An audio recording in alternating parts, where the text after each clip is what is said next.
अरबी समुंड में मौजूद तूफ़ान बाइपर ज्वार जो तेज़ी से सिंध की सामुंडी पट्टीअ तरफ़ वधण जो सिलसिलो जारी है।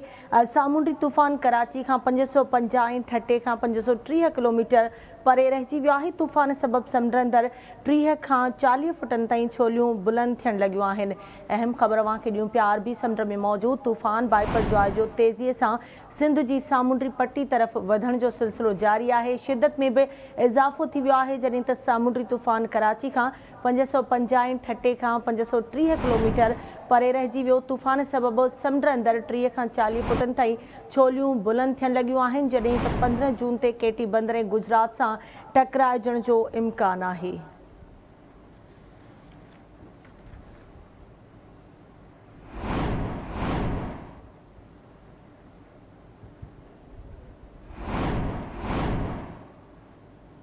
अहम ख़बर खां के आगाह कयूं पिया अरबी समुंड में मौजूद तूफ़ान बाइपर ज्वार जो तेज़ीअ सां सिंध की सामुंडी पट्टीअ तरफ़ वधण जो सिलसिलो जारी है। शिदत में भी इज़ाफ़ो थी वियो आहे जॾहिं त सामुंडी तूफ़ान कराची का 550 ऐं ठटे का 530 किलोमीटर परे रहिजी वियो आहे। तूफ़ान सबब समुंड अंदर 30 खां 40 फुटन ताईं छोलियूं बुलंद थियण लॻियूं आहिनि। 15 जून ते केटी बंदर ऐं गुजरात सां टकराइजण जो इम्कान आहे।